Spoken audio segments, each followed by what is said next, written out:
Now on, we will be live.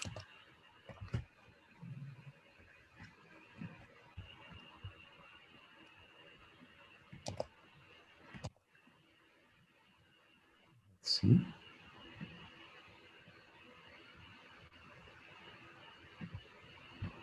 Good. Okay, we are live. Happy New Year, everyone. Welcome to the first talk in the 3D virtual seminar series. And it's my pleasure to introduce our first speaker this year, Matthias Niessner. Matthias is a full professor at the Technical University of Munich, leading the visual computing lab there. His work is in the intersection of computer vision, computer graphics, and machine learning, and in particular 3D reconstruction, semantic scene understanding, video editing, and AI-driven video synthesis. You've probably seen his groundbreaking work on 3D scene representations, or you have seen or are using some of the data sets that he published, such as ScanNet. If you're doing 3D reconstruction, you have most likely used voxel hashing to build dense models at scale. Or if you're interested in face synthesis, you have definitely seen the face-to-face technique and the publicity that generated, for example, Jimmy Kimmel's, Matthias' visit to the Jimmy Kimmel show. And his work has also received multiple awards, most prominently the ERC Starting Grant in 2018. And without further ado, I'm very much looking forward to Matthias' talk. Matthias, the floor is yours. Yeah, thanks a lot, Torsten. First of all, thanks a lot for organizing the seminar series. I think it's very important in the COVID times that we have, one way to give talks and to meet. In this talk, I'm going to talk about learning non-rigid reconstructions. Essentially what you're seeing here in the teaser, the goal of this talk is that we capture dynamics. So we want to have animation sequences that we can capture with either RGBD or with RGB sensors. And the goal is we want to take virtual representations, digitize them, and then use them for AR, VR applications, maybe for scene understanding, maybe for further downstream tasks. And I'm very sure that many of you guys are familiar with null rendering, implicit functions, NERV, and all of these things that you have seen a lot in the last month and in the last year. We have also done a lot of the stuff. Torsten mentioned a few things in this field, and this is a very, very exciting field. But today, I don't want to talk about that one, actually. So today, we really want to talk about core 3D reconstruction techniques and how they work. And one of a really cool paper is actually the dynamic fusion paper. And this was one of the first papers that managed to do non-rigid reconstructions actually in real time. And the idea there is you starting with an RGBD image here. You have an RGB and a depth frame. You have a sequence of these ones. And the idea of this non-rigid reconstruction method is that you have a warped model of the current frame, you have a canonical model, and everything from the current frame is warped back to the canonical model and is then being reconstructed in this kind of unified volume. If you play in these videos, you're going to get results like these ones, right? So you see here the animation sequences. See this, I think, Dieter Fox. He's turning around, and you see how this warped model is being reconstructed. You see how the canonical model is reconstructed. It's not quite perfect, but it's pretty decent actually. And this is already 2015, so it's quite a while ago. And this is actually a really challenging task. And the reason why this is challenging is because you have to do two things at the same time. You have to do the tracking part. So you have to figure out correspondences over time. You have to find what point in which frame belongs to each other. And at the same time, you have to figure out what are the moving parts, and you have to reconstruct the surface. And the problem is always like, oh, is this the right correspondence or did it move actually? And this ambiguity makes non-rigid reconstruction extremely challenging, even if you do have depth data, as you see here, available. So if you're doing non-rigid tracking, a standard way to do that is you're starting off with some sort of template. Could be a hand-modeled mesh, or it could be simply the first frame of your sequence. And then what you want to do is you want to basically deform every point here on this canonical mesh into some target pose. So this is maybe the source, and this is the target pose.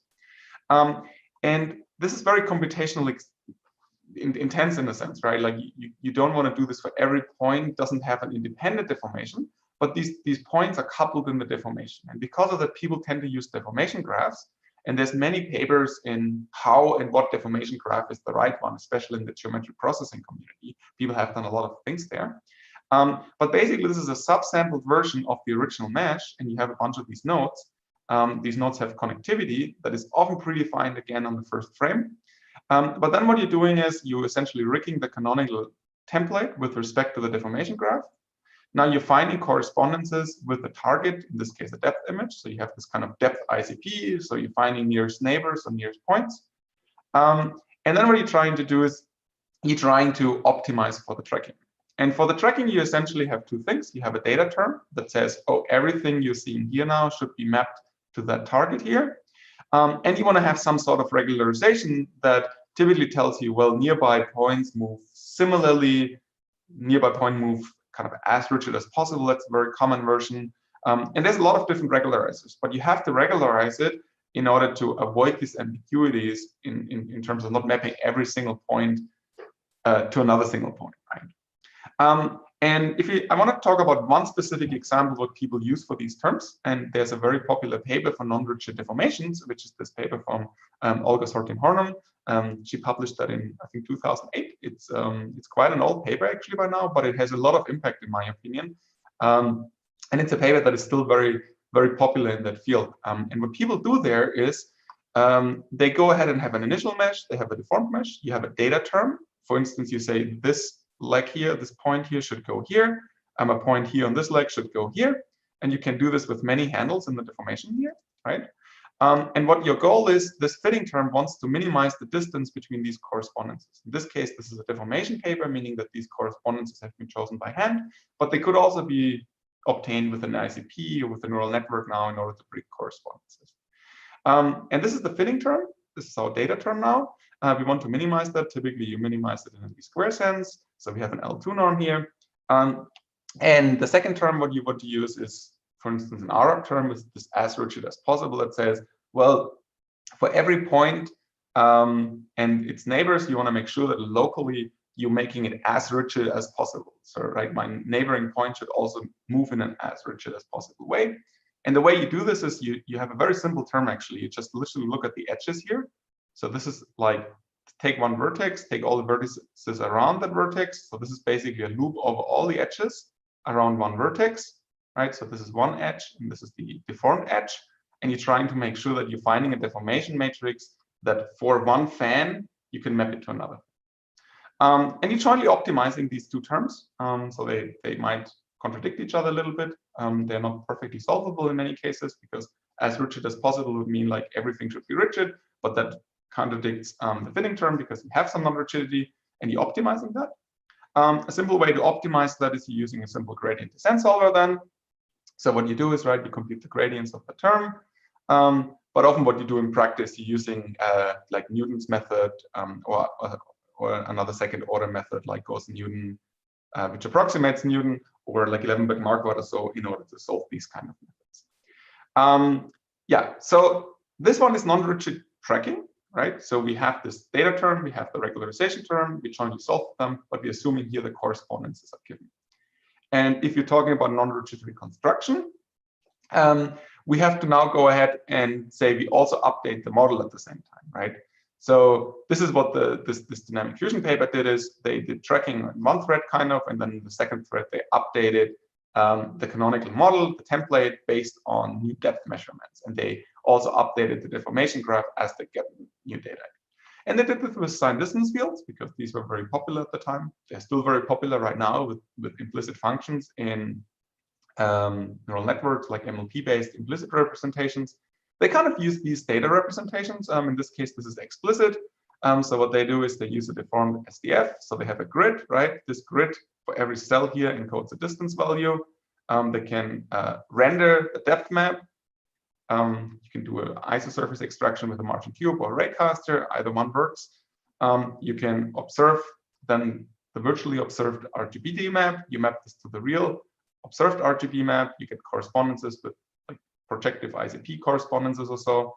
You optimize for the deformations, and then you integrate everything back into the canonical volume. So you update your SDF following the Curlis and Levoy fusion method. Yeah, and if you're putting this all together, you're getting results like these ones, and you're getting like these nice Okay, but this is actually an example that is difficult in one way because it does this loop closure at the end here, but it's also easy in another way because it has a lot of geometric fidelity.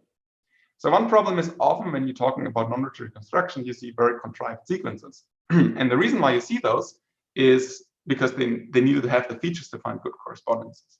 So one thing at the time, we had a paper called Volume Deform at the time, where we actually added handcrafted correspondences. We added SIFT features in this case. And the idea was, if you're having planar surfaces, you actually wanted to find correspondences between adjacent frames. So here we're using the color input, and we're using SIFT correspondences, and then we're getting like much better tracking. Sorry, 1 second.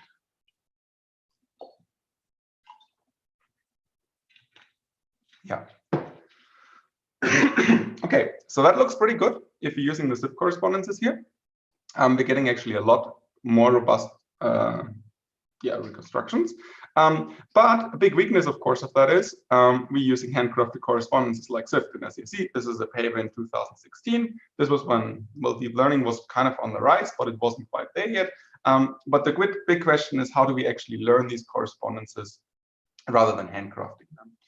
And this is one thing that we actually only published this year. And the idea is, instead of using SIFT, we actually wanted to learn keypoint correspondences. And of course, this is the thing that a lot of people have done for many areas, for localization. I mean, Torsten, for instance, he has done a lot of great work on these things using metric learning and stuff like that. And we are doing this for the specific case now for learning non-rigid correspondences. So here, the idea is we have an input RGB image, we have a source key point, and we want to find where's this key point here in the target image, right? So we want to know, okay, this point here is roughly corresponding to here. And this is a pretty difficult task, right? If you're thinking about what happened here. Of course, it is a different pose of the object, but there's also local non-rigidity happening, right? So this is a very difficult task. So we need to have a network to learn these deformation invariances. But from a network side, we're doing pretty much a standard approach here. We're saying, well, we have a source, we have a target image, we have RGBD here, we have depth and RGB. We have a Siamese network, we have an encoder that shares the weights between these two inputs. You see the input here is 224 times 6, so 6 channels for depth and RGB. So we encode the depth here as an RGB image. And we have then a bottleneck layer, we have a decoder, and then in the decoded version, we are predicting, and in the decoded version, we are then predicting the heat map where this target point would appear in the target location. Okay, and yeah, we have skip connections, so it's essentially a UNet. We have on the heat map, we have 2 losses. We have a binary cross entropy on a per pixel level, basically, that tells us, oh, is this guy here? And then we have a softmax that goes over the entirety of the image that forces the network to make predictions only in a certain region. And that actually helps quite a bit. And so we have these 2 losses on the heat map. We're training this whole thing, of course, end to end here. And this works relatively well. And in order to improve the results here, we also have another visibility detection that tells us, oh, is this point actually visible in the respective other frame? So in order to not confuse the training here, we also make sure that is this point actually visible in the respective target other frame. Yeah, so we have these 3 losses here to train the, well, we call this heat map or heat map matching correspondence problem, right?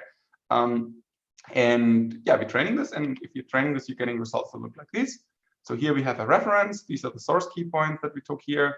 And these are the respective predictions that we're getting. So here we have the non-rigid deformations.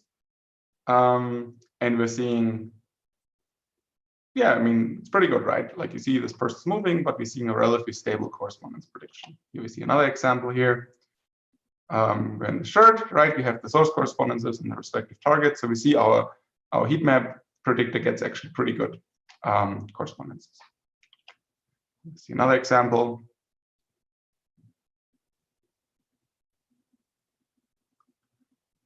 Okay, so the idea here is, of course, we want to do this data-driven, right?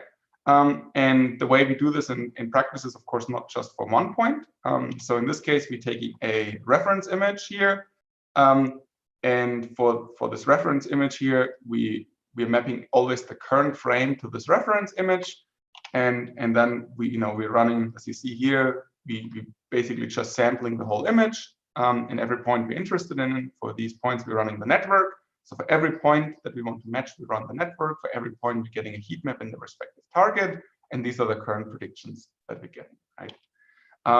Yeah, and then based on these correspondences, we again fit this in our data terms.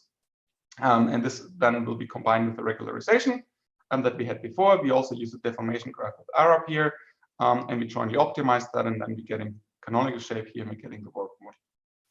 Yeah, and if we're looking at the results here, it looks something like this. This is one sequence from Deep Deform, where we basically getting these reconstructions of the warp model and the canonical shape. And yeah, this is actually a pretty challenging sequence. You see, we're also doing the loop closure here. Person's coming back. The hands are pretty hard to track, actually. It's not perfect, of course. It's still not a solved problem, but it's a lot better than the baselines. We're comparing this here. In this case, we're comparing against the dynamic fusion here. And you see dynamic fusion works at the beginning, but as the motion of the hands becomes faster and faster, we actually see that the reconstruction here fails because the correspondences weren't good enough. And from a reconstruction, we're doing pretty much a similar thing, except that we have now better correspondences. If you're looking at this quantitatively, here we're measuring deformation error and geometric error. This is basically how good the tracking is. This is how well did we track the deformation graph nodes, and this one is how well did we reconstruct the final surface. And in both cases, lower numbers are better because these are errors and we want to minimize the error, right? This is our re-implementation of dynamic fusion that we've just shown. We actually spend a lot of time on re-implementing it. So Alias, who is leading this project, he probably spent half a year implementing dynamic fusion. It was not straightforward, but I think we can safely say that our implementation, we tested it on the original sequences, it can reproduce the own results, and maybe it's even a little bit better, but it's a pretty good implementation. So this one works relatively well. We can see this, that if you're comparing this to the volume deform paper, that is in theory should work better because we use SIF correspondences. This re-implementation works a lot better, actually.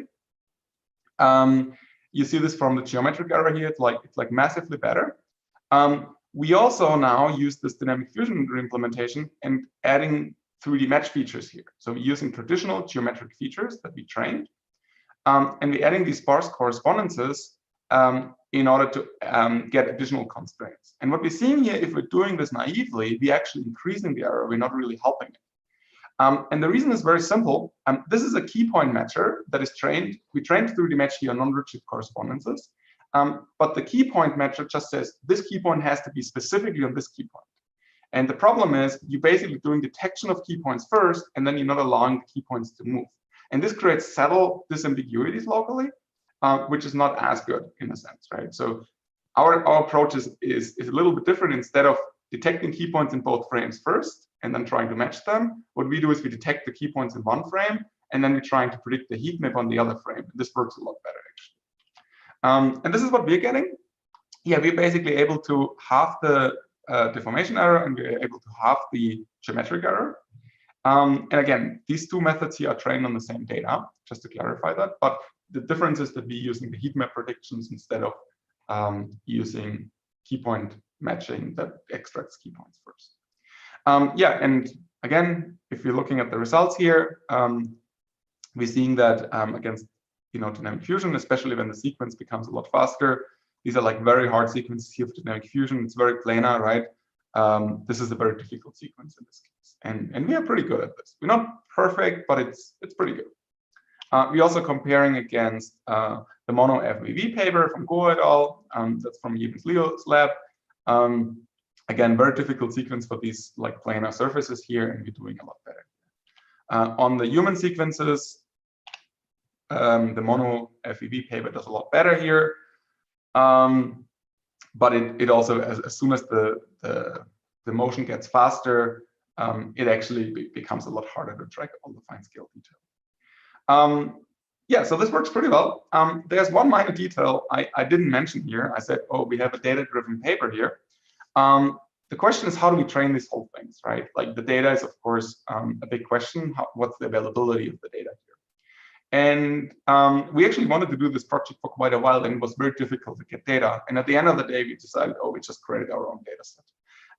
And so what we did is, similar to the ScanNet paper, we're actually using a structure sensor and an iPad. So this is a depth sensor on top of the iPad. We are recording at real-time rates the motion. We're getting results that look like these ones here, right? These are like short sequences. It depends a little bit from like 10 to 30 seconds or so. This is roughly what one sequence looks like. And now what we do is we actually do semi-supervised annotation. And semi-supervised is we don't annotate everything, and we want to leverage some stuff via regularization, via deformation graphs, and so on. The first thing we do is we getting some mask segmentation. This is we fully annotate this, so we want to annotate the object of interest here. We're labeling it here. We have an adult, right, and then we are annotating the segments, and we're getting an instant segmentation of the object, right? So we have a per pixel segmentation of the object for not every frame, but for a lot of frames. In addition to the mask segmentation, we then figure out sparse correspondence annotations. So now we have the sequence, we have 2 frames here. We take these 2 frames and we simply annotate key point matches between these 2, right? So the annotator here sees these 2 side by side and goes and annotates step by step every little point. And from these sparse annotations, we then running a non-rigid optimization between these 2 frames. And this gives us a dense alignment, right? And at the end of the day, we are getting actually already dense correspondences based on that, right? So we have here the two frames here, and we, based on the sparse correspondences, we can run the non-rigid deformation, and we know how to align these 2 frames. And this is why we're calling this semi-supervised, because now we have correspondences not only for what we annotated, but we're also getting the correspondences for what we can interpolate according to the regularizer that we used for this deformation. Yeah, and we actually captured quite a few sequences. We have different kinds of sequences. This was before COVID, so we had the advantage we could actually go into people's homes and we could record some of the non-rigid sequences. In total, we recorded 400 sequences, about 390,000 frames. We have 5,500 dense alignments. We have about 4,400 object masks, about 150K sparse matches. And we also annotated occlusion points actually for this additional loss that I mentioned when a point is not visible in the respective frame, which is actually quite important and helps a lot. We have an online benchmark that we're currently actually still trying to see how we can improve it, but we have a data set split.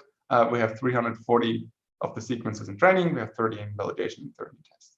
Benchmarking data is both online. What we measure is reconstruction error. We've already seen this in the previous evaluation. We have geometric error and we have deformation error. One is for the tracking, one for the reconstruction. And in addition to the deformation, we also have an optical flow evaluation. We didn't explore that too much, but it's actually pretty nice for these indoor sequences that we can measure end-to-end pixel errors. Yeah, so this was our first attempt, in a sense, to do this data-driven, this non-rigid reconstruction. And what we have done here in this paper is basically 2 things, right? We have learned non-rigid correspondences. We designed a network for it. You know, we took all the state-of-the-art ideas what neural networks would do. And we combined that together. We have a supervised learning throughout the data set that we introduced. There's a few things that we were not so happy with when we did this paper. We thought, oh, there were a few cool ideas which we could do. The one thing was the optimization right now and the feature matching are decoupled, right? So you first do feature matching and then you do non-rigid optimization. And this is a thing that I felt, man, we wanted to do this end-to-end. We want to kind of learn how to do the full tracking, the full reconstruction, but we didn't really do that, right? We just learned correspondences and then we learned how to do, and then we just had a handcrafted optimizer that got us the reconstruction and the tracking. The second thing was actually we have to run this network for each correspondence. So we have a few hundred correspondences in a frame. It takes quite a while, right? Like you have to run a network for each correspondence, generate one heat map for each point that you want to find a correspondence to, and that's relatively slow. So these are the two drawbacks here. I wanted to address the first point, the optimization. And I think this is the thing where I'm generally technically very interested in. How can we combine traditional optimization techniques with learned priors from deep networks, right? And this is another CVPR paper that we had this year, last year actually, sorry, it's 2021 now. So what we're doing is we're doing non-rigid frame-to-frame tracking here. So we simplify the problem. This is not the full reconstruction. The problem setting is we have two frames, right? And we want to find the non-rigid alignment. And here the idea is we want to actually combine the optimization and the feature learning together. And the way we're doing this is we're having a source and a target frame. We're having an encoder here. That's a feature extractor that gets us a feature per pixel. It's not an encoder to lane space, right? It just goes down a few resolution steps. So we're getting a feature map for the source and a feature map for the target. It's a bit of a misleading drawing here. These are actually two separately encodings here for the source and the target. We're getting a feature map for the source and the target. And now the idea is we wanted to basically find correspondences between the source and the target such that we minimize the remapping between those two, right? So we want to remap every point from the source such that it matches every point in the target. And this is essentially non-rigid alignment, right? So we say every pixel here is kind of a deformation node. And we want to warp every pixel such that it maps, that it aligns these two frames, right? And what we did here is we looked actually at the optimization. So if we just did this without an advert, we would just say, well, for every point here, we're trying to find a deformation graph that maps every point from the source to the target and have this warping, and we have like a warping loss, right? And the idea is you optimize this with the Gauss-Newton, for instance. So, right, so you compute in JDJ, you're solving this linear system in every iteration. And the idea here now is that with this optimization, we can actually back propagate through the optimization here. So we can have a differentiable optimization that helps us to learn the best features. Or in other words, these feature maps from this encoder here, we want to know based on what this optimization is doing afterwards, right? And we don't have any losses directly here. We only have the losses throughout the optimization. So we're not asking, oh, what's the best match for every pixel? But we're asking, what are the best matches such that this non-rigid alignment here between these two frames under this optimization here works the best? And that I think is very cool, because instead of having an intermediate loss here, which you could still have to stabilize it, but we also considering now in this feature learning, we're considering what the final alignment or final warping here between these two frames should be. And this is how this data term now learns these deep features instead of direct correspondences, right? But we're learning it based on differentiation through this optimization. So this is this differentiable non-rigid optimization. And the final loss is simply the deformation loss that tells you, oh, where every, it's just a flow loss, right? It tells you where every point in the source should go in every point in the target. Yeah, so the question is, how do we make the solver actually differentiable? This is a Gauss-Newton solver here. And in practice, when we're dealing with Gauss-Newton solvers, what we have is here, we have JTJ, and then we have this delta update vector. It's equal to the gradient here on the right-hand side. JTR is the gradient, right? Well, it's 2 times JTR, but the 2 is cancelled out. Basically what we have to do in Gauss-Newton, we have to this is linearizing the non-rigid system, the nonlinear system. And what we do is we have to, in every step, we have to do a linear solve. And when we're doing linear solves for larger systems like these ones, we're typically using PCG, preconditioned conjugate gradient descent. So we have to solve AX equal to B. A here is JTJ, X is the delta vector, and B is the gradient. And we have done a lot of works how to speed up this solve specifically for non-rigid optimization. And this was all prior to deep learning. We implemented these kernels on the GPU, for instance, to make it faster. But basically, you have a set in the PCG method, right? You have a set of linear algebra operations in order to do the solve, right? You have a few things that are specific, like eval JTF is this B here, eval JTJ is this A here. And then you iterate, right? You have a bunch of these linear iterations for the PCG kernel, and then you're going to get a solution. One interesting thing about PCG is the preconditioning part, actually. And this is in math, of course, and optimization literature.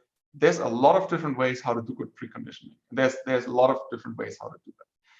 But the preconditioning makes a huge difference. Well, how well this converges and how fast it is, and if it converges at all, and so on. And I'm not going to go into all the details here what we can use for preconditioning, but the typical choices for so what you do is, right, you have this M inverse matrix that you multiply to A to make A better conditioned for the specific solver or for the specific problem that you're solving, right? So there's a couple of different choices here. There's block diagonal, there's incomplete Cholesky. The standard thing is this Jacobi, where you just say, oh, I'm just going to take the inverse of the diagonal and trying to have at least once. If I take if M is the inverse of the diagonal of A, you have at least once on the diagonal of A that makes the problem at least a little bit more stable. And this is the simplest optimizer. This incomplete Cholesky is potentially one of the best ones, but it's also more computationally intensive to compute it. And there's an interesting trade-off now. There's this trade-off, like how much effort do you spend in your preconditioner versus how much does it help you at the very end of the day, right? It's a sweet spot you have to find. And the extreme version of a preconditioner could be if M is equal to A inverse, then I'm done with solving it, because then this is just the identity then, right? And I have A inverse here is equal to B. But of course, inverting A for such a big system is very tricky, so you wouldn't do it this way, right? But you have like this like whole range of preconditioners, from like very simple preconditioners like Jacobian, where you just say, oh, I'm just having the inverse of the diagonals. You have block diagonals, maybe that's a bit better, right? Or you have like this all the way to the inverse of A, which is like this whole range of preconditioners. This is fairly generic, but the thing what we thought is, well, screw it. We don't know which preconditioner to use, because even for different sequences, different preconditioners have different sweet spots between how much effort you want to spend in the preconditioner and how much effort or how much gain you get eventually through the faster iterations. So we thought, well, this is what we do. We don't know how to solve it. We just learn it. So we thought about learning a preconditioner. So we introduced this condition net that is essentially getting your matrix, right? And from this matrix, we wanted to learn what is a good preconditioner for these given problems, right? And what we're doing is we're simply differentiating through a PCG step here. We have this PCG layer. So we're saying which preconditioner gave me the best or the lowest energy after a few PCG iterations, right? So we have this PCG layer here. And the M, we wanna make sure that M is actually is decomposed into a lower diagonal matrix. So we have LLT here. So instead of predicting the full M here, which we could do, and we tried that at the beginning, it also works.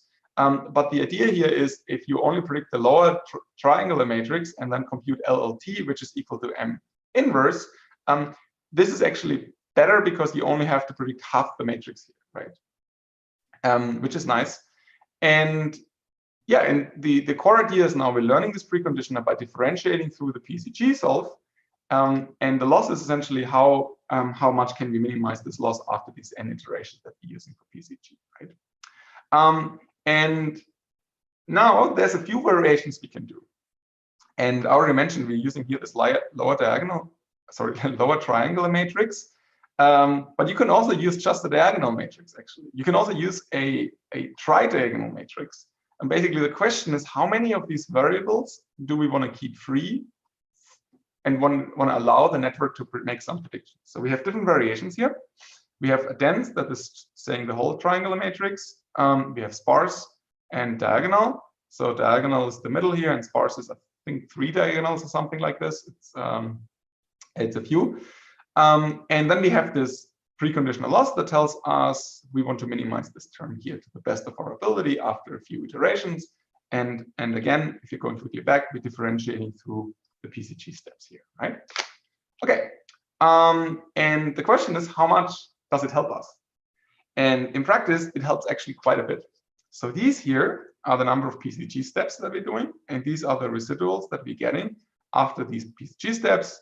And we just arbitrarily say 10 to the power of -6 is convergence. So we just want to have roughly a comparison who reaches this convergence bar the fastest. And the idea here is, well, if you're running standard, the standard CG, standard conjugate gradient descent without any preconditioner, this is this curve here on the right?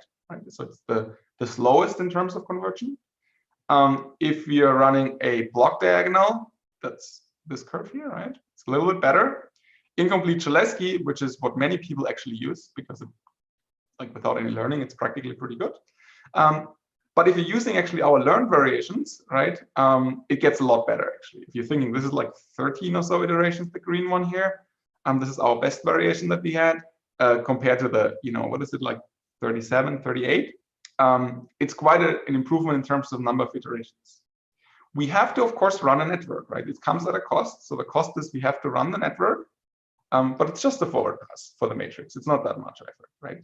And globally, this pays off pretty big, right? Because we have one forward pass versus we're saving like, I don't know, a third of the PCG iterations, which is a massive time saving at the very end of the day.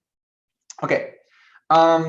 We also can show that we can do pretty good alignments with that then when we hooking this all up together. Again, this is now learning deep features with differentiating through Gauss-Newton. It's learning the preconditioner with this condition net that we had. And yeah, we're getting pretty good results here in terms of the frame to frame alignment. Okay, so I'm a pretty big fan of this work actually, because this is in a sense, it's kind of a toy case what we took here. Basically, we just took 2 frames. We didn't do the full reconstruction here. But I think there's a lot of cool insights. Like one thing is, what is the good conditioner choice, right? Do I want to do a conditioner? Do I want to learn the full inverse right away? How many variables do I want to predict in a preconditioner? How well can we learn a conditioner? And it turns out you can learn these conditioners pretty well. Of course, they are problem-specific learned conditioners, right? This is not a general conditioner you can use for any problem. This is a conditioner learned in a supervised fashion on that type of optimizations, right? But it's pretty cool because for these kind of optimizations, we're learning what are good conditioners, and it helps a lot. And I think that's pretty nice and could probably be applied to many other problems as well. Yeah.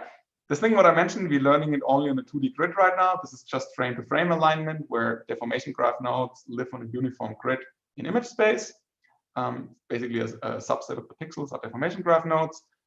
It's not generic yet, like there's no topology changes and so on. But I think it's pretty cool from an optimization standpoint. So now the big question is, how can we combine these ideas, right? So instead of using these like toy cases from frame to frame, we want to do this for full reconstruction framework. And we also want to go ahead and have combinations with direct correspondence estimation. So for instance, let's say you're going to have a flow predictor that tells you where the correspondences between 2 frames go. And then you also want to possibly combine this and hook this up into a differential solver to figure out, well, to learn the correspondences in end-to-end fashion. And there's one big advantage here. If you're doing this end-to-end, you can do correspondence selection in a learned fashion, right? You can go ahead and say, well, I'm going to predict you 10 correspondences. There's a few outliers. How do you know which ones is the ones you actually want? And practically speaking, whenever you're doing non-rigid or even rigid alignment, this is very painful because you have to handcraft metrics in your ICP, for instance, how to discard bad correspondences. This is something you can learn with this. And this is something I want to show in the next work, which is this neural non-rigid tracking paper. This is a paper that Alias and Pablo published at NeurIPS last year. And the idea is you have 2 frames here. You basically estimating flow between these 2. So we're getting correspondence predictions between these 2 frames. And some of these correspondences are good, some of them are bad. We want to learn correspondence weights or predict correspondence weights that filter out the bad ones. And since we don't know which ones are good or bad, we want to have a way in a self-supervised way to predict which ones are good or bad. And the way we do this is through a differentiable solve, through a deformation graph solve afterwards, that gets us gradients basically throughout the whole process gets us back to the correspondence prediction.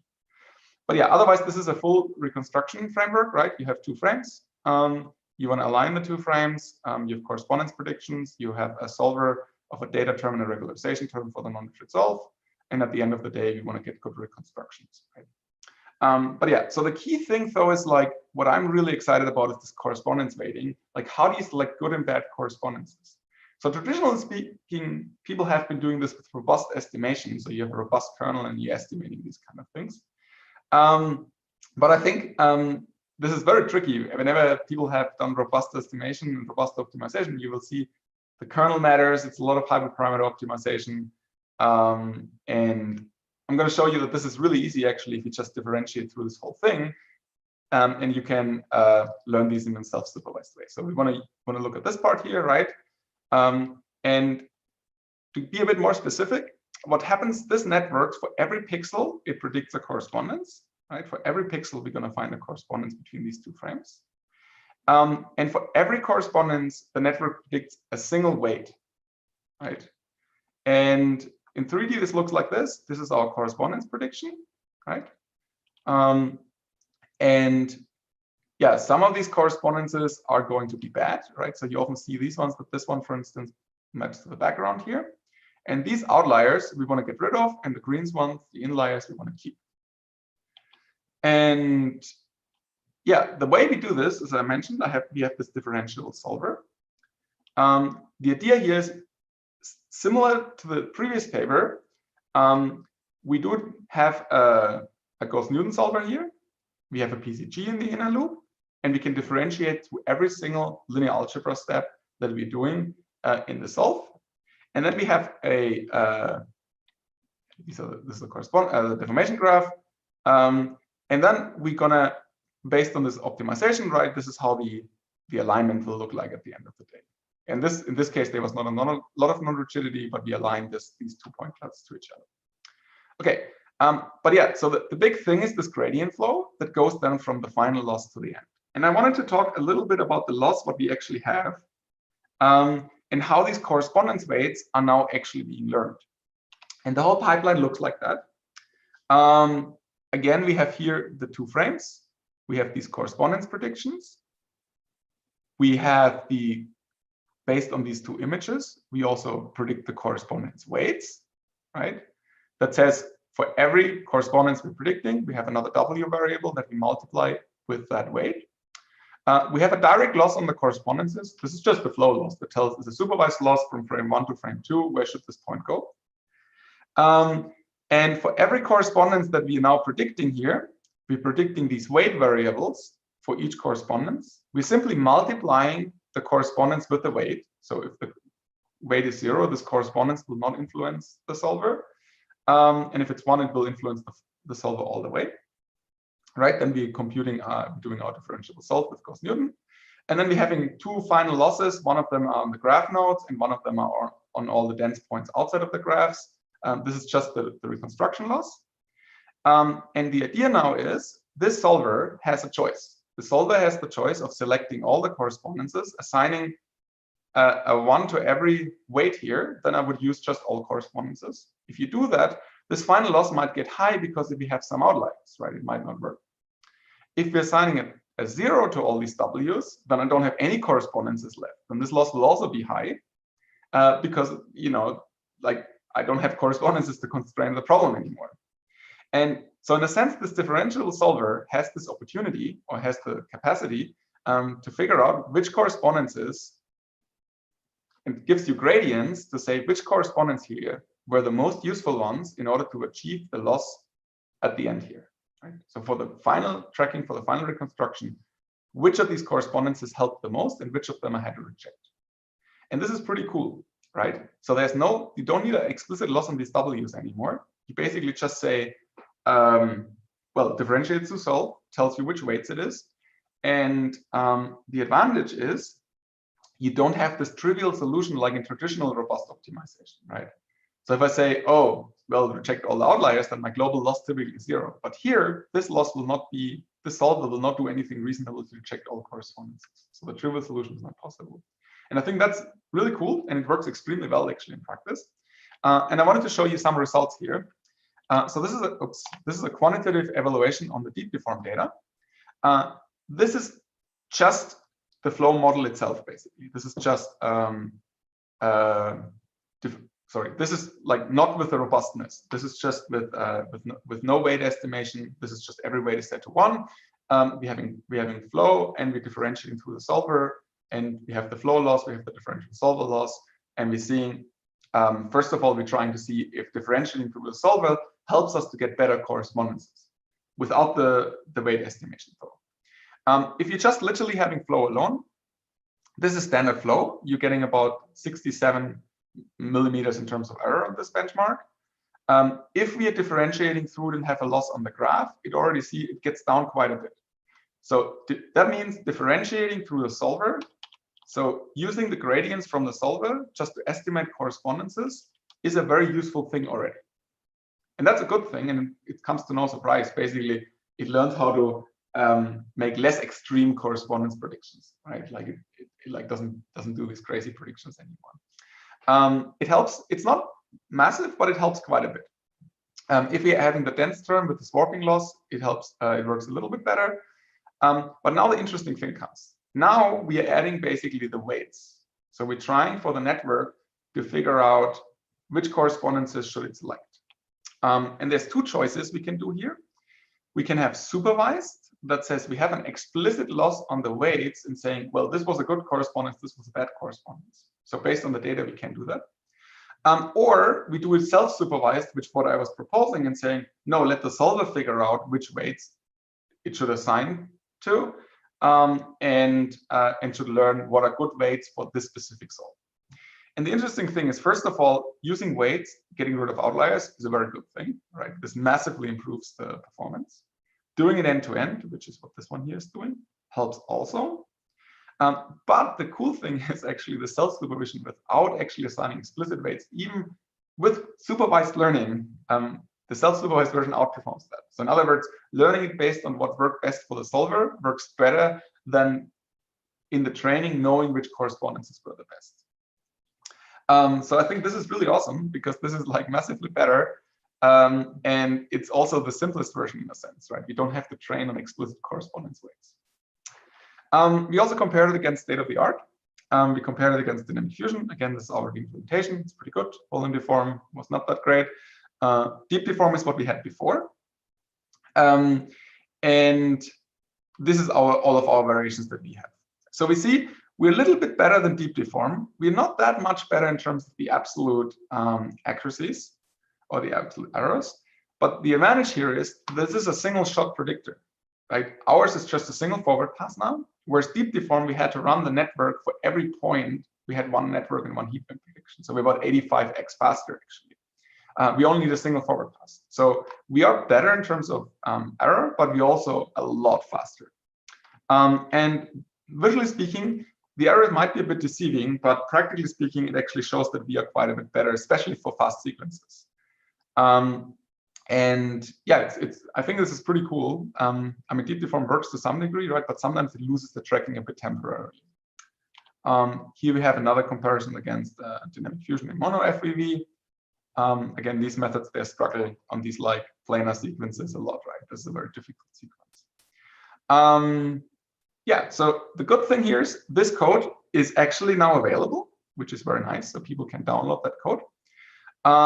And yeah, play around with it. And I think this like end-to-end optimization is kind of a cool thing.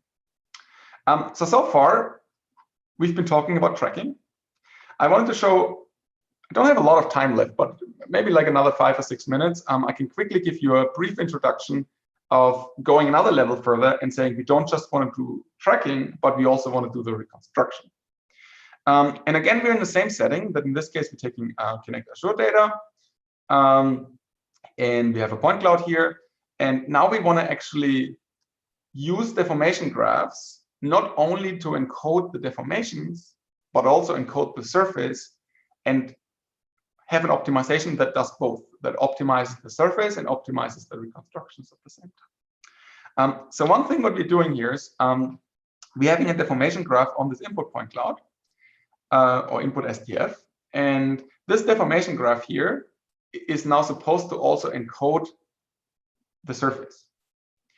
And the reconstruction something should look like something like this. And let me see if I can play this here.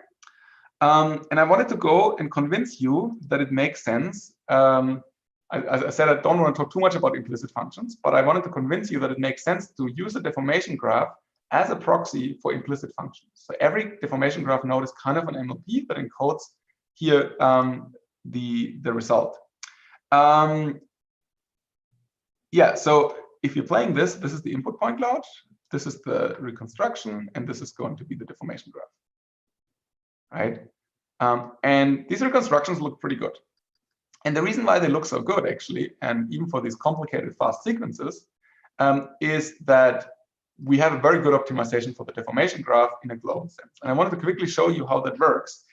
So we do use neural networks, but these neural networks are more used for optimization rather for learning. So we have these sequences. We take one of the frames here. For one of the frames, we have a 3D encoder. This input here is encoded as a signed distance field. The signed distance field is being encoded. We are predicting a graph embedding. This graph embedding is based on positions, so deformation graph positions. Every graph has a rotation, and every graph has a weight, like how important is that weight, and how important is that node, and how much is it contributing. And we have a fixed n here, so we have a fixed number of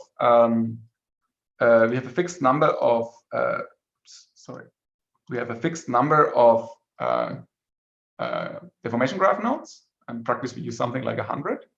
So from a generic input, we're predicting 100 nodes. This gives us this deformation graph. It doesn't give us the full graph yet. This one is just the nodes. It tells us how important the nodes are with the weights. It tells us the current local rotation, and tells us a position. And now what we're optimizing for, if you're going back looking here, right? Now we're optimizing for an affinity matrix that tells us which graph is connected to, which node is connected to which other node. It's like an n by n matrix. We have k of these matrices for each step. So we have n by n connectivity here. And we're jointly optimizing now this network and this affinity matrix. So in other words, we're trying to make sure, give me good graph predictions and predict good graph connectivity.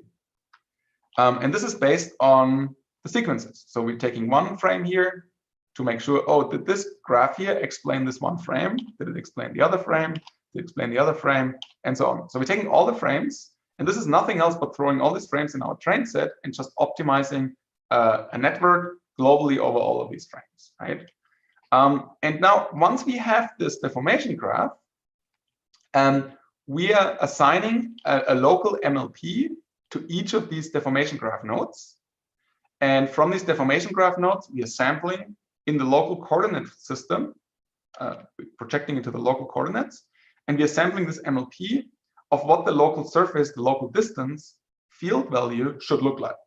And this is then a linear combination between all the deformation graph nodes that have an MLP in a certain area. So it's a sparse MLP-based representation anchored in the deformation graph. Okay, so then based on that, we're getting the full surface because that's like now encoded in these in the MLPs for each deformation graph. And we have a loss again on the final reconstruction that says, oh, this reconstruction needs to be consistent with all the frames we've observed. And yeah, we just do this again for every frame. And then we're gonna get our final reconstruction. So I don't have too much details right now, too much time right now to go into all the details. But I really highly encourage to look at this paper because it's really cool. It's basically using a neural network to optimize for the non-rigid, the non-rigid deformation graph, as well as the embedded surface in the deformation graph. So if you're looking at some of the results here on real data, it looks actually pretty cool. We're getting really robust reconstructions here with a lot of local detail because we can embed it in the local MLP, so it's very efficient to store it. We're seeing here the deformation graphs, and yeah, I think it looks actually pretty cool. Okay, since I'm running a little bit out of time, I would love to conclude here. But again, I would really encourage you to have a look specifically at this paper. It's very recent. We put it on in arXiv last month. I wanted to talk about a few conclusions about my talk. And the reason why I chose this talk specifically, I think it's a very open research area. There's a lot of cool things that are still missing that may or may not apply only to this area of reconstruction, but only can apply to other areas. So one thing, what I really enjoy is like thinking about neural networks and then replacing components where we know things with differentiable components and just make it easier for a network to learn. Or the other way around, have existing optimization strategies and then replace things where we don't know things with neural networks to make it better, like correspondence selection, robust correspondence estimation, stuff like that, right? And at the end of the day, what we want to do is we would love to differentiate through the full reconstruction. We're not quite there yet. It's the last paper is pretty cool in a sense that we're getting the reconstruction already in the optimization, but we don't have like a kind of a discriminator, right? Like, oh, the reconstruction is bad. Do we need better or worse correspondences? Do we need to change something? Like if this was working in an unsupervised way, that would be really cool. Not quite there yet, but I think we made a few steps towards that already. What's generally super interesting is learning the right representation, of course, like this graph-based NLP representation. Implicit functions is pretty cool at the moment, especially for these kind of reconstructions and topology changes. It's not so easy yet, right? So it's still a bit more challenging. Learning priors and optimization is extremely cool. Like give me an energy landscape, tell me which one is the right local minima is cool, right? Self-supervision is of course always interesting. Like this robust correspondence estimation, I think is super cool because you don't need to have any supervision, and we show that without supervision it works actually better. Cross-domain supervision is interesting. But I want to talk, one more slide talking about these local priors maybe a bit. So if you're talking about a channel optimizer, right? Optimization is only difficult, or I mean, there's difficulties in many ways, but for most problems, optimization is difficult that we don't know the right local minima. But if you do know that you're in the right local minima, you can run your off-the-shelf solver like Gauss-Newton or whatever, right? Yeah, how do you know the right local minima? And this is difficult. And it's not just a softmax, right? Because you don't know how many local minimas you have. You can't just classify which one it is. But what you can do now is you can differentiate through the optimization. And I think that's cool, right? You're getting some gradients that tell you basically where are you in the optimization based on a global loss. And you can possibly use probabilistic models to tell you, oh, these are good suggestions, bad suggestions, or so and so on. And I think that's a very promising area to possibly apply this also to other areas. I mean, we're doing it right now in this case for non-rigid optimization because it has a lot of local minima, so it's very destined for that. But even for things like localization or rigid bundle adjustment, it would probably apply. Yeah, I don't know. I think this is really cool. Like, right, if I have a probabilistic model that would tell me all the local minima, it could predict this based on the current observation. And then I just have to run an optimization step for each local minima. I would know immediately where I am. And I think this is a really cool future direction. I don't know. I mean, I like to think about this a lot. I'm also actually looking for people possibly to work with us in this area, maybe with a bit more optimization background. The deep learning background people pick up, but the optimization background, that's definitely the harder part. Okay, yeah, so I'm coming to the end of my talk. I've talked about a few papers here, but I hope that especially the inside of optimization, they are a little bit more interesting beyond what's in a single paper, but can also be applied to other areas, of course. I would like to thank the people who actually did all the work. I didn't do a lot of the work here. I'm just talking about it, especially Alias, Pablo, and Yang. So these three guys are the people who yeah, did basically all the work. These are the students. And actually, I also took their slides, so I didn't even make the slides here. So they can take all the credit here. Okay, I hope we have a bit of time for questions. We'll see how that goes in the virtual setting, but yeah, hopefully there's a bit of discussion going on. So yeah, thanks a lot for having me. Thank you very much, Matthias, for the great talk. I loved the part about like classical optimization. It's so nice to see that this is still very relevant today, and we can't just ignore like classical knowledge and just keep learning everything. I would propose that there are 2 questions on YouTube, that we start with those and then start discussion. But Nila, if you have any questions, feel free to ask at any point in time as well, right? So the 2 questions are, so one is, Yeah, both are for the neural non-rigid tracking. One is during testing, the learned weights, are the learned weights used as weighting of the data terms or as thresholds to reject outliers? And how do you see the difference between weighting and outlier rejection? Well, it's used, so at testing, it's actually used for outlier rejection. We tried both actually. So we tried using a soft weight, so you can have a soft rejection. Basically, it's similar to softmax, right? It didn't make a huge difference, to be honest. You need a pretty harsh cutoff function. So even if it is a smooth function at test time and you want to weight it, you still want to figure out a way to have a relatively short fall off. But this is interesting. I'm not arguing that we use the best kernel here at the end of the day, or the best activation, so to say, for the weights itself. That one, there might be better solutions what we have done. But the key thing, what I'm claiming is, I think it's very useful for at training time to get the gradients in order to make these predictions for the weights. The only thing you have to make sure that the train and the weighting, so that the training and the testing is consistent in a sense, like how you reject the correspondences then. So you need gradients basically through training that has to be smooth. Thanks. And the second question was, how important are depth maps for the model? So this is also about neural non-rigid tracking. Would it work if you only had RGBD during training and only RGB during testing, or? Yeah, I think that's an excellent question. I think, so first of all, the correspondence estimation right now is actually done only on the RGB. So this is literally a flow network that we're using as a backbone here. And the reconstruction at the end uses the depth, but the correspondence prediction at the moment uses only RGB. And the reason why we did this is because the flow networks just are very well pre-trained, and we didn't want to bother to retrain them from scratch.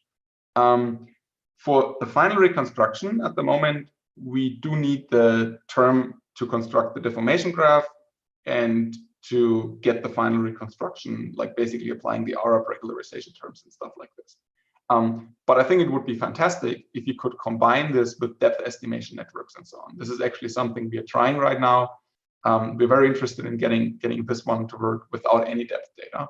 And I think that would be pretty cool, because then you don't only have estimates you have to do from a single correspondence, you also have to get confidences, basically how reliable were your depth estimates, right? You kind of want to globally optimize, well, or at least you want to globally select which were good depth estimations.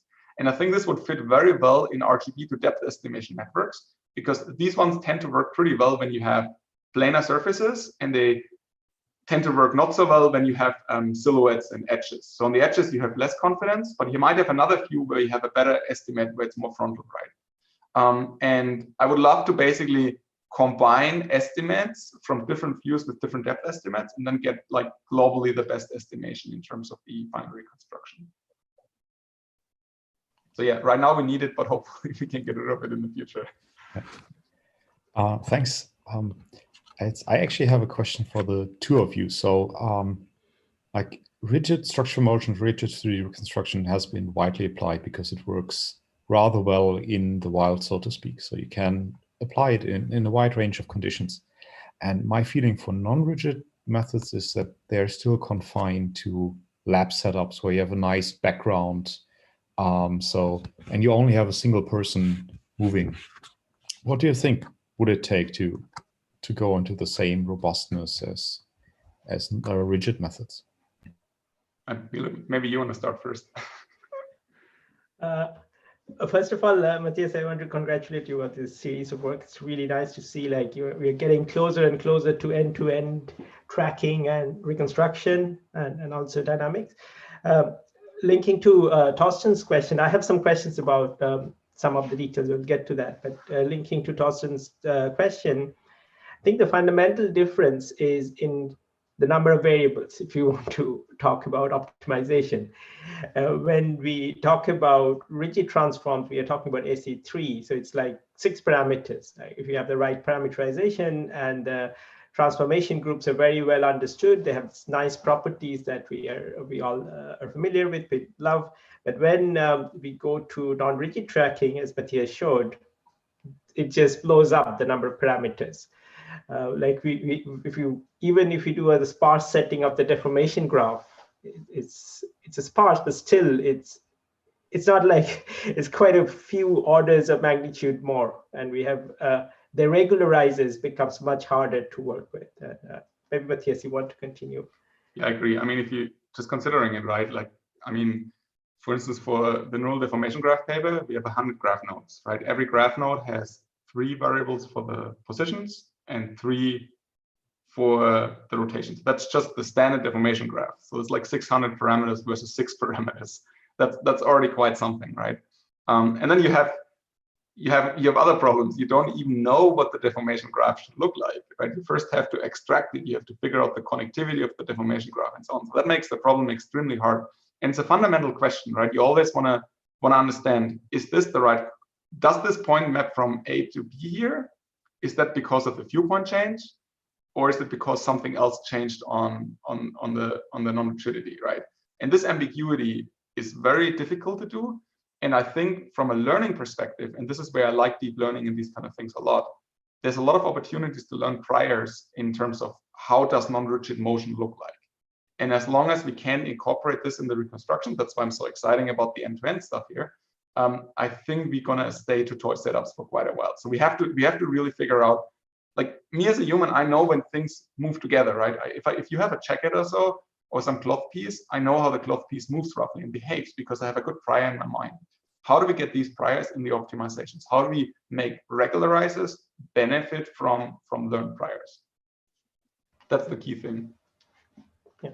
And something that we haven't yet touched on yet is there's an underlying simulation going on with the body joint. There's a physics of the garment or physics of this that we as humans are very familiar with, and it's I believe it's in our mental model, but here we're not doing that. Yeah, even this work right now, we're not using any physical priors here, right? And like simulation sounds cool. I mean, differentiable optimization for rigid, non-rigid tracking, we can do. Differentiable simulation sounds cool. Yeah. There's a few first steps there, right? But it's I think that's a very wide open area, right? How to incorporate physical priors through optimization, through learning into these reconstruction problems. I don't know. I think that's extremely exciting. If I was a PhD student, that's probably what I would be working on. Yeah. Matthias, I have a question for you, and I'd love to hear your opinion. As you see in this tracking work and also in the deformation graphs, there's a local prior, but we know that the difficult problems are when there are these long distance connections. When we move the hand and the hand touches with the body, we saw some topology changes in your work, but there were also some artifacts with the hand getting touching to the body, etc. Now, in the GPT-2 and GPT-3 work, which is the talk of the town right now, we've seen a lot happening with transformers, and that allows us to do this long distance connectivity.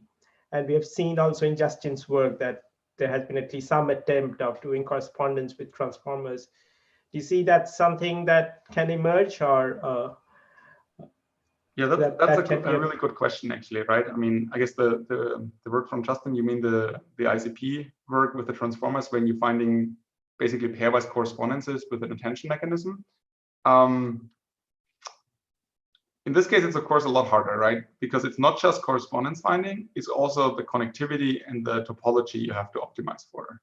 And I'm a big fan of the transformers models. They work unreasonably well, actually, for so many tasks. And I'm very happy to see people using it right now.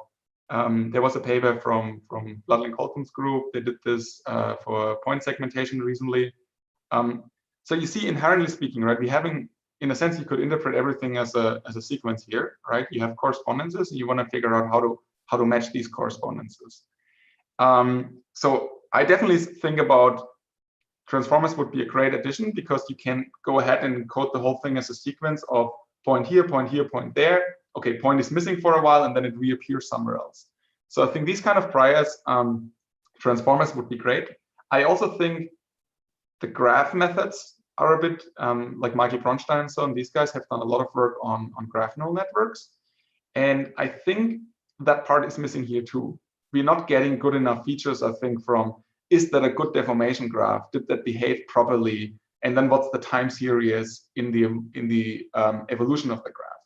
And one example you mentioned is when the hand touches an object, all of these methods have artifacts. We have the same artifacts than everybody else there. This is not what we're improving really significantly here, right?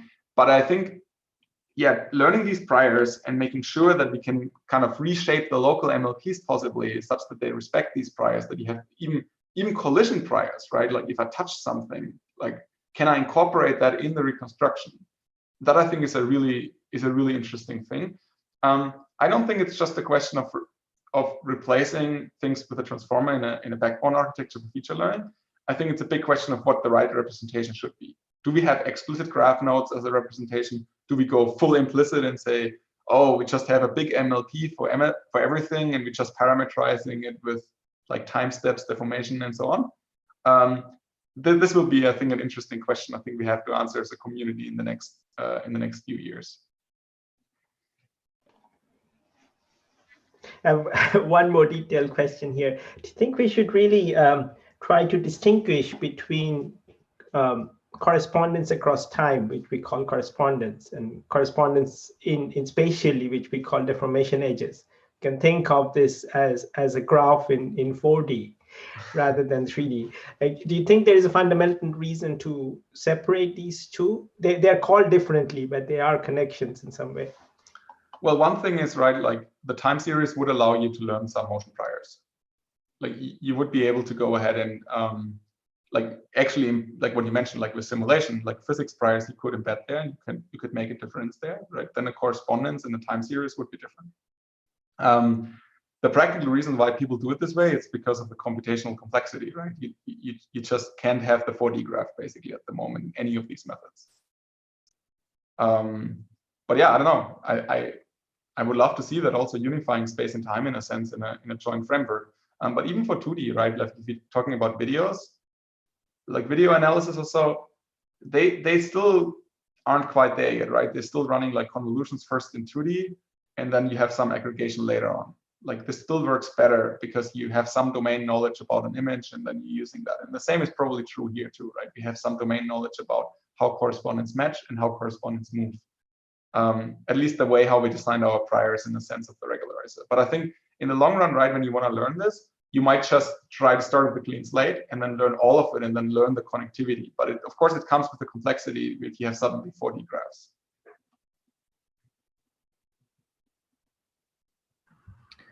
One thing that I'm actually wondering is how much semantic scene understanding you would need to solve some of the problems. So the dynamic fusion paper had this very nice demo where Richard Newcomb would start like this and then interlock the fingers and then it would go back, but it would not work from this side because they would not be able to update topology and connectivity.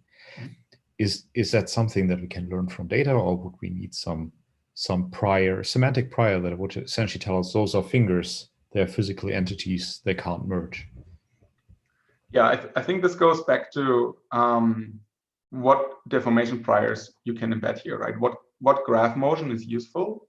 And I do agree with you. I think a very obvious direction is to use semantic priors, right? To go ahead and say, oh, we're gonna classify. I mean, just literally using semantic labels as input would probably help these end-to-end methods, right? Because they could directly benefit from, they would realize, oh, this one label touches that label, but it never is combined and connected to it. Like just figuring out the connectivity there is very important. Like if you can classify finger 1 to finger 5, you know that these two fingers are never merged together. That would be a tremendous advancement. The challenge is basically how to combine these, technically speaking, right? Like how do you make use of one or the other? But it's a bit surprising. I haven't seen a lot of this. If you go into an extreme case or a very domain-specific case, then you go into human bodies. Like for human bodies alone, there's of course a lot of works that do that, but they are specific to one domain and they cannot generalize, like open pose, dense pose, or parametric models like simple or so, right? These kind of things, they're very specific to one domain. But the challenge is, can you just purely from data, maybe with a bit of semantics, can you learn generic deformations, right? That's the key question. And that's, in a sense, that's what you said, right? Can we do it without supervision? Do we need to have manual semantic annotation? I think probably there's going to be a few works with semantic annotations, because why not? Why wouldn't we use it, right? If you have the data, well, I guess you have to create the data. I don't think it exists right now. But if this data existed, it would probably be a tremendous help for all of these things. Like specifically hands is like so difficult, right? There's a lot of cool papers on hands specifically right now. But I would love to see it, of course, that you learn it from scratch, right? You don't need these like handcrafted models anymore and so on.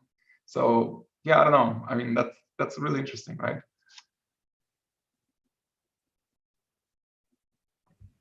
And maybe a follow-up.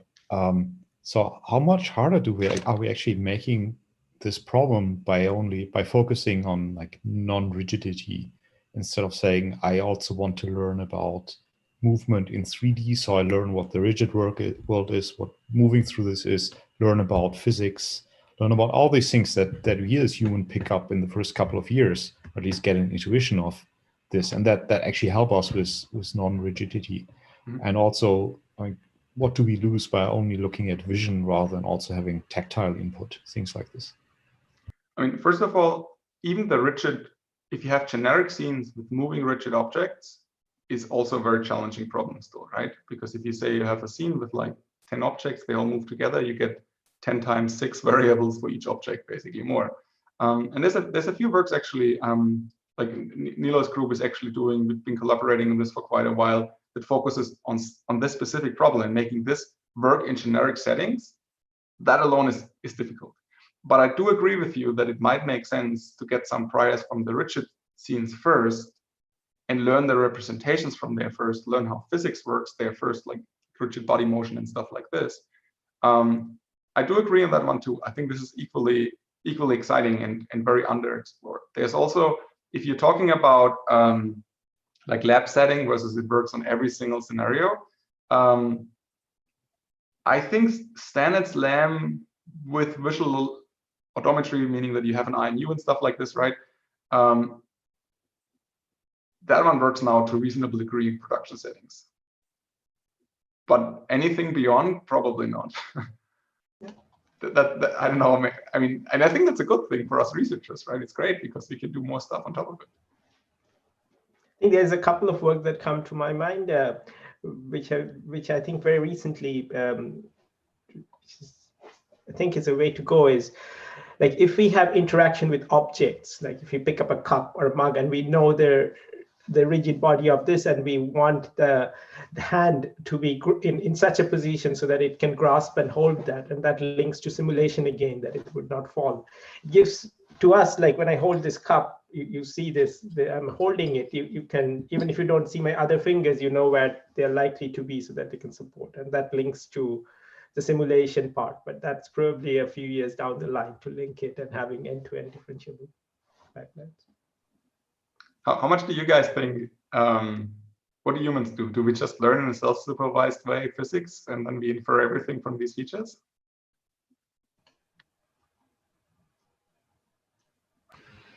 It's a good question. I think to some degree, yes. I mean, not in the sense of equations and being able to make precise predictions, but we have an intuitive understanding of what's going on there. I think there are some, and other animals do this as well, right? So there are videos of monkeys where you show them the magic trick that something disappears all of a sudden, and they start laughing because it so not fits their prediction and the assumption of what's going on there. I think that shows that we have a very good model of this, of what's happening. So is physics the missing piece for representation learning? I think so. I think we're so much closer to animals. I think completely unrelated. One news I heard that even some gorillas, I think in San Diego now have COVID, so it's just not a good news. But talking about physics, I think one experience that I'm sure all of us has is if you lift up a very familiar bottle of water, and I think that's full but it's empty, or a cup that I think is, we all have these deja vu moments and it's, oh, that just slipped quickly because we have a wrong physics model. We assumed it full and we reacted accordingly. Yeah. We had a good project when I was back at Stanford with Leo. We bought a bunch of dumbbells and put the weights into a box, right? And we thought, well, can we infer how heavy is the box based on the human motion? Yeah, it's actually quite interesting, right? So humans are pretty good at estimating this kind of stuff.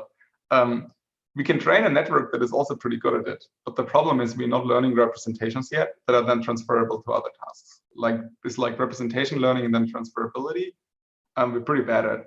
I was like always like, I'm even arguing, even if we got rid of the physics in our discussion right now, if we said, oh, we're just learning 3D representations, if we were able to map images to 3D representations, we would do a lot better in terms of transfer learning for images, right? You don't need to learn the viewpoint invariance and stuff like this anymore. And I think we're making actually good progress in that direction with all the neural rendering approaches. I think if you want to learn this, you need to have some explicit model of the scene and be able to verify this versus compare it against new observations and then update your model if it doesn't fit, right? And I think this is where also physics comes into non-rigid reconstruction, that as some sort of supervisory signal that if something does not behave as our intuitive physics understanding would expect it to behave, then that's a data point to learn, right? I think the difficult case that we know, but we don't talk about it, is if we incorporate the appearance in terms of how the appearance changes under motion. Like we don't have this with photo consistency, is only a very crude approximation to this. If we have like a very specular object, then this would, like a plastic jacket of some form, then these methods would go crazy if we just don't have an underlying appearance model. But I think, I don't know, I'm a big fan of like trying to figure out how can we train the same thing with less data and basically using better models to compensate for it, right? I mean, because the trend right now seems to be, I don't know, I mean, if you're reading the Twitter feeds at the moment, it's like Google has trained like this, what is it, this new transformer model with like 1 trillion parameters or whatever. The DALI. No, not the DALI. This was the OpenAI one. There was one yesterday, I think, that came out. I think it's something like selective transformer, so I don't remember exactly. Oh, the 7x faster one, is that the one? Yeah, but they have like 1 trillion parameters in their model. It's crazy. So I'm arguing, right, like maybe we need more parameters. I can see that for certain tasks, but I think we're not spending enough intelligence maybe at it, like how to design the architectures to be better. I mean, they were like attempts like from Hinton or so. They did this capsule networks and so on. They said, oh yeah, okay, if you're doing this and have like these affine transformations, it might generalize better and you don't need that much data anymore. It wasn't easy to optimize. That's why it doesn't work so well. But I think these directions, we should probably think more a little bit about it, especially since we are like from a 3D vision/graphics community in a sense. Like we have a competitive advantage in our field, I think, to possibly address these things. Yeah, I agree with that.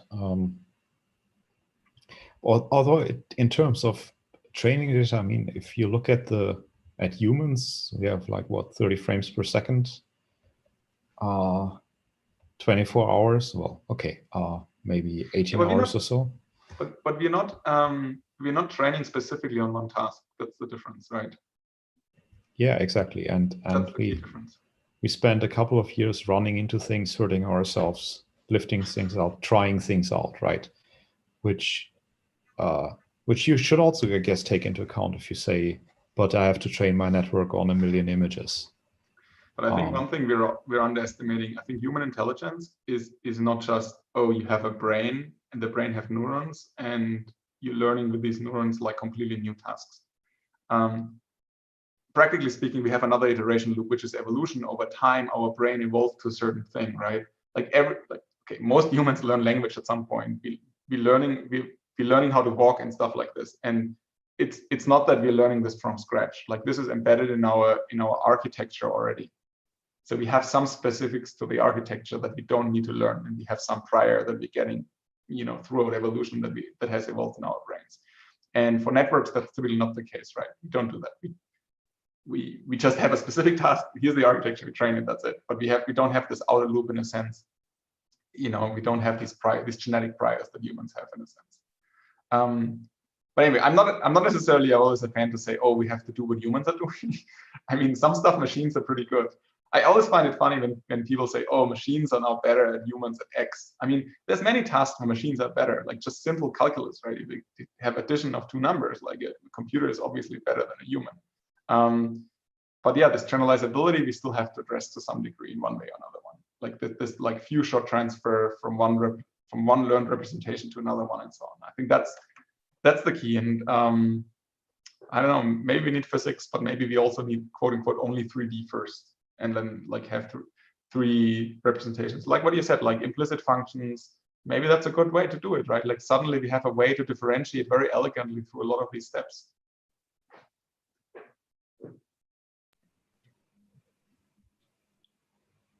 I think this was actually a very nice closing remark. At least I don't have any more questions. And I don't want to stop this now, but if you have more questions or if you have things that you want to discuss. But I also know that both of you are busy, so I don't want to keep you here indefinitely. I think for all the students out there, let's make 2021 a really good year.